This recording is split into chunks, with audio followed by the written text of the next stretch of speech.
Hey everyone, this is Steve from MaineTerrain.com, and I just bought the best indoor-outdoor tripod ever. My information is different than just about anything you're going to find on YouTube about tripods today. Give me 3 minutes and I'll tell you what I found out.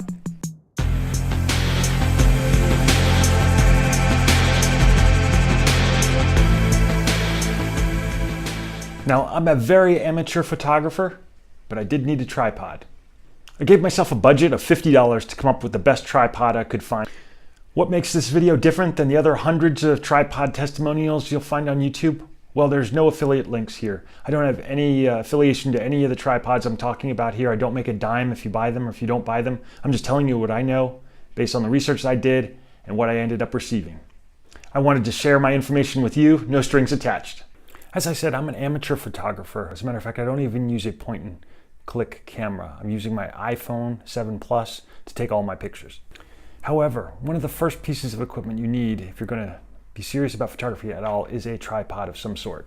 So a few years ago, I bought my first tripod. It is a Sunpack Mini D, 11.5-inch tripod. Certainly better than no tripod at all, and it didn't break the bank. It was I'm guessing about $10 or so on Amazon at the time. I'm sure they still sell them. Did a reasonable job, but certainly had its limitations at 11.5 inches. And when I say it had its limitations from an indoor usage standpoint. Using an outdoor, you needed an extremely flat surface, you needed an elevated surface, you almost needed something flat and tall to put it on top of, and it couldn't be windy outside. Thing would blow right over. I found that out the hard way when I took it to Acadia National Park and tried to get some pictures outside. It just was not happening. I knew it was time for an upgrade. So about 6 months ago, I was walking in downtown Pasadena, just kind of killing some time, and I looked, I saw an antique store, and I wouldn't normally go inside an antique store, but it seemed kind of steampunk. There were tons of cameras inside, and it was like vintage cameras and cool stuff. So I wandered inside, and that's where I found my next tripod, the Sunset tripod. I think it cost me about $30, and I got this in the original box, a Sunset tripod. I'm thinking it was circa about mid-60s to late 60s, and it was in mint shape. I couldn't pass it up. All metal design, a lot heavier. It extended to about 72 inches. It actually came in its original carrying case, which it fit into, something you could easily take with you on an airplane, and it had a good weight to it. Unfortunately, someone who will go unnamed broke my Sunset stainless steel tripod, and so it was time to go back looking for another, and I decided I would not go the vintage tripod route and look for something new on Amazon. I wanted to see if I could find a tripod for under $50 that met all the criteria I was looking for. Now, there's no question in my mind that a $700 tripod is going to be a lot better than a $50 or under $50 tripod. However, for my needs, the point of diminishing returns is going to set in at about $50. So I decided to set that as my price budget and see what I could find. Many of the tripods on the market in the price range I was looking for kind of topped out at about 60 inches, which sounds pretty high. And it is for photography, but if you're going to do videos, especially videos you're going to put on YouTube, you want something that's going to stand at your head as tall as you are, maybe even a little bit taller. That makes things a lot easier when you're doing video. In order for me to show you what I found, I need to remove the camera from the tripod from which it now stands.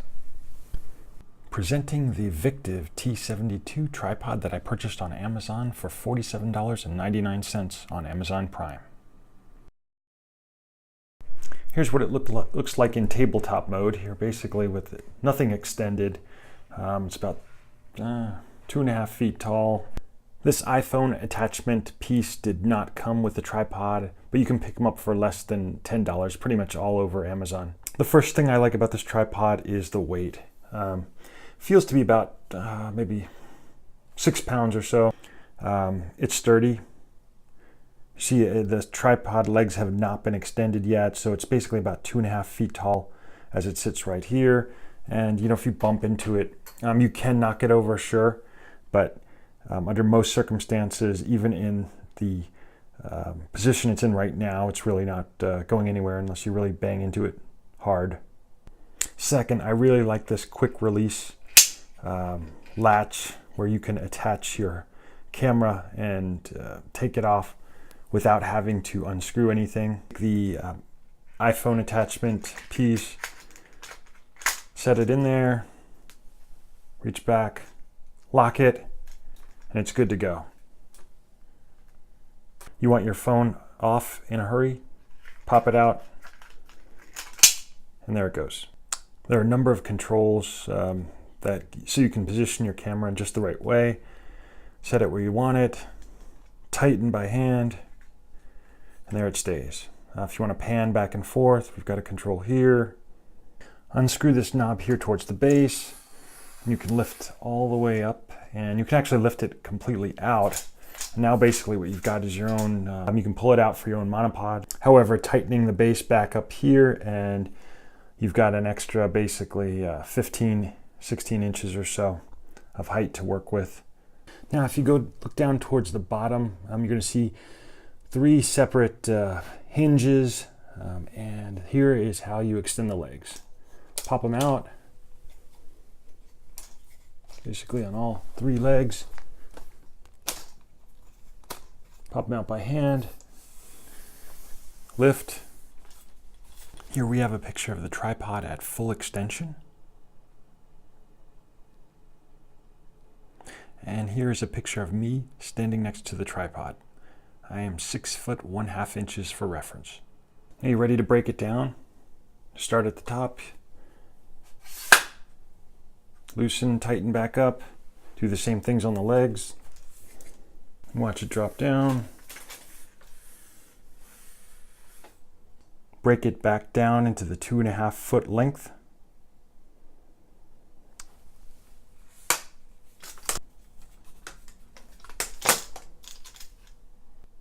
Pull the lever to remove the iPhone attachment piece. So basically within about 30 seconds you can go from full extension down to its compact size. To pick it up, it's got a nice little handle, makes it easy to carry. Again, it's about 6 pounds, so it's really light, but sturdy at the same time. It also comes with a nice carrying case and an extra quick release plate that I haven't actually opened yet. Once packed up in the carrying case, basically, it's small enough you can take it on a plane, fit underneath your seat, no problem. Very portable. So in summary, I really like the Victiv T72 for a number of reasons. First and foremost, the build quality seems legit. Although I haven't had it a long time, the design of it, the way it's set up, it seems like a very well-built product. Number 2, the 72-inch height, extension height is key for me. I mean, that was one criteria that I was looking for in a tripod. And basically, if you're looking for under $50 tripod, getting something 72 inches high, there weren't too many to choose from to begin with. This one I was very happy with. Number 3 is very sturdy. So it's not just that it reaches 72 inches in height, but it is sturdy at 72 inches in full extension. And that's important, especially if it's something you're going to be bringing outside or possibly on an uneven surface. Also, I didn't even mention it, but there's a hook on the bottom that actually you can use to add stability if you're in an area where you're basically not on even footing. Number 4, the detachable monopod is cool. I don't know how much use I'll get out of that, but it's nice to know that it's there, and it's almost like having 2 devices in one. Actually, it is like having 2 devices in one. Number 5, the flip locks on the legs are super easy to use. What that means for you is very little downtime when it comes to taking your tripod out or putting it back into its easy to use carrying case. One thing I should note is that I use this tripod with my iPhone, as I said earlier. I don't have a point and click camera, so your experience may be different in terms of the balance and stability if you have a big, large camera that you have on the top. But essentially, if you look back at the Amazon reviews for people that have point and click cameras, they are largely positive for whatever device they have attached to this tripod. Subscribe for more things to do, see, and use in Down East, Maine.